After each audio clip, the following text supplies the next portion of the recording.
Perkenalkan, saya Sania Mahira Amri dengan NIM 0104232111 dari Prodi Manajemen Dakwah kelas D.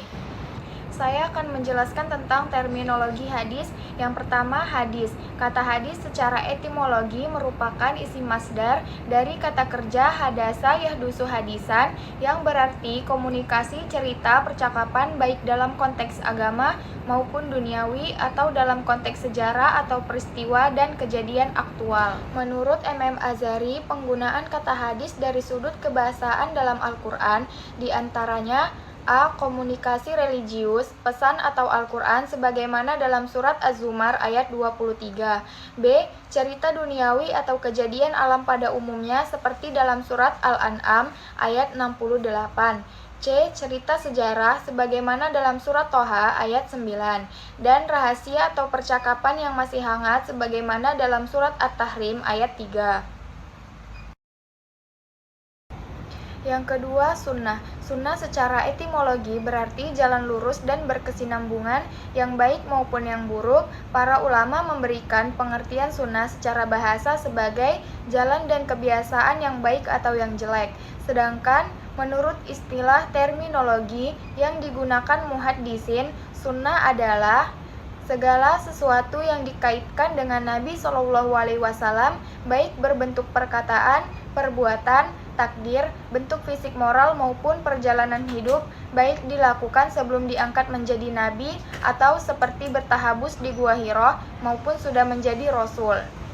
Ulama usul fikih memberikan definisi sunnah sebagai seluruh yang datang dari Rasulullah SAW selain Al-Quran Al-Karim, baik berupa perkataan, perbuatan, takrir yang pantas untuk dijadikan dalil dalam menetapkan hukum syar'i. Yang ketiga, khobar. Khobar menurut bahasa berarti an-naba yaitu berita. 4. Atsar. Atsar secara etimologi berarti bakiyat al-syai yaitu sisa atau peninggalan sesuatu. Sedangkan pengertian secara terminologi ada dua pendapat, yaitu yang pertama, atsar adalah sinonim dari hadis yaitu segala sesuatu yang berasal dari Nabi SAW.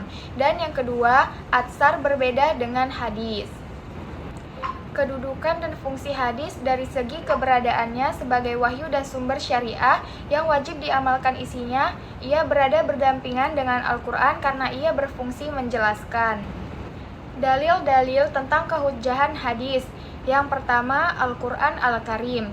Di dalam Al-Quran terdapat banyak yang menjelaskan tentang kewajiban taat kepada Rasulullah SAW, antara lain firman Allah Subhanahu wa Ta'ala yang berbunyi, "Hai orang-orang yang beriman, taatilah Allah dan taatilah Rasul-Nya, dan ulul amri di antara kamu.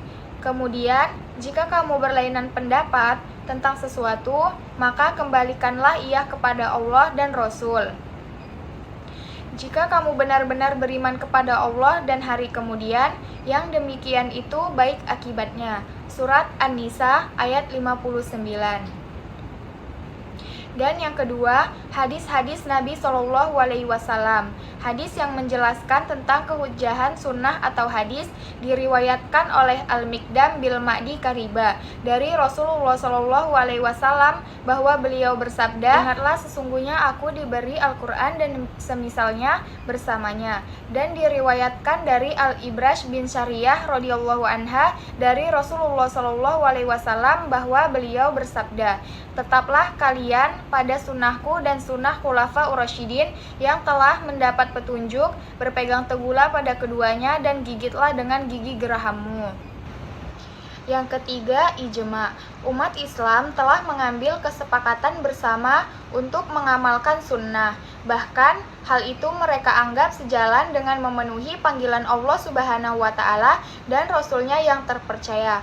Kaum muslimin menerima sunnah seperti mereka menerima Al-Quran Al-Karim. Karena berdasarkan kesaksian dari Allah Azza wa Jalla, sunnah merupakan salah satu sumber syariat. Yang keempat, ada pandangan ahli al-ra'yi. Sesungguhnya mazhab Abu Hanifah, imam para ahli ra'yu, tidak pernah menolak sunnah, dan para imamnya masih berargumentasi dengannya, serta membangun hukum-hukum mereka berdasarkan sunnah. Yang kelima, pandangan para fuqaha. semua fuqaha kaum muslimin dari berbagai mazhab dan kawasan, baik yang mempunyai mazhab yang masih bertahan, yang tinggal namanya saja, yang memiliki pengikut maupun yang tidak. Mereka memandang penting mengambil sunnah, menetapkan hukum dengannya, serta merujuk kepadanya apabila ada bagian dari agama Allah yang sudah jelas bagi mereka dan tidak dapat dipertentangkan lagi. Sikap seperti ini sama-sama diambil oleh orang yang cenderung kepada mazhab hadis. Dan mungkin itu saja yang dapat saya sampaikan. Lebih dan kurangnya saya mohon maaf, dan apabila ada kesalahan saya mohon ampun kepada Allah Subhanahu wa taala. Akhirul kalam, wassalamualaikum warahmatullahi wabarakatuh.